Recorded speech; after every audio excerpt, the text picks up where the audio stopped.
Action continues following a controversial funeral service held last week at St. Patrick's Cathedral in New York City. The cathedral hosted the service for a known transgender activist and former so-called sex worker. The funeral featured inappropriate elements and behavior. It is unclear if cathedral staff were aware that the deceased was a man who identified as a woman. At the direction of Cardinal Timothy Dolan, a massive reparation has been celebrated inside of St. Patrick's. And for analysis, we turn now to Dr. Matthew Bunson, Vice President and Editorial Director for EWTN News. Matthew, great to have you back. This funeral has definitely set off many alarm bells. What more do we know about it, and how and why was this service permitted inside of St. Patrick's? Well, your observation about alarm bells and concern and unhappiness and scandal, it's almost an understatement in terms of what the details have really come forward about what happened at this funeral service.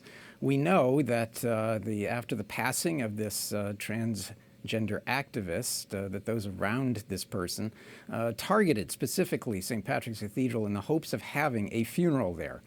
We know as well that by their own admission, they were deceptive. They were not clear about who this person was, and they also were very hazy about whether this person was even Catholic.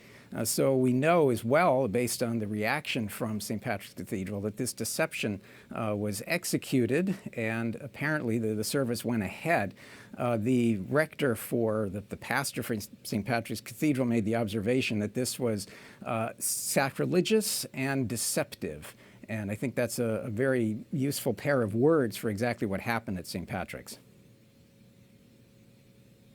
Yeah, Matthew, people have asked, why wasn't this service stopped once it was realized what was transpiring inside of St. Patrick's?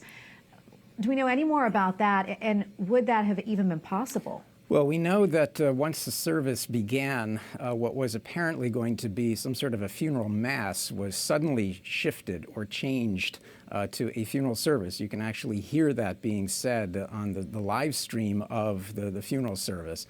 So that change took place almost immediately.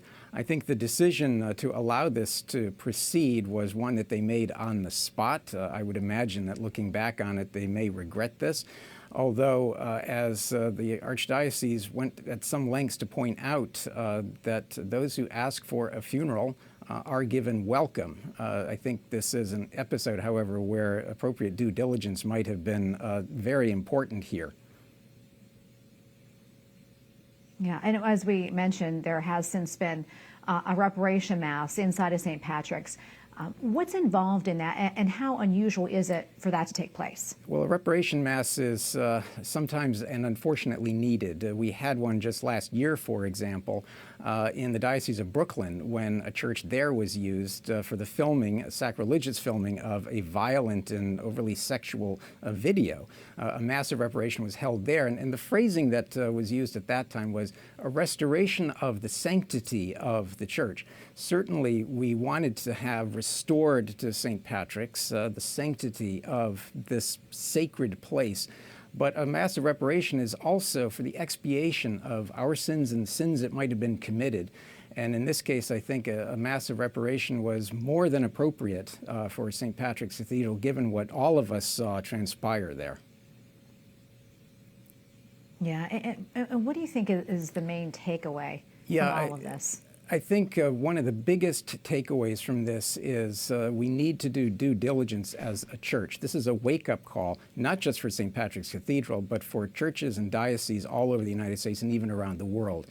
If, in fact, as is apparently the case, St. Patrick's was targeted, it is very likely that we're going to see churches and cathedrals and dioceses targeted in the future for similar events like this. So I can guarantee right now there are conversations taking place in diocesan chanceries and in various parishes across the United States about making sure that those who ask for funerals actually are those who are honest in their intentions and their desires to have a funeral for a loved one. Yeah, Dr. Bunson, thank you for coming on and for your insights. Good to be with you. It's really helpful, and we appreciate it. God bless.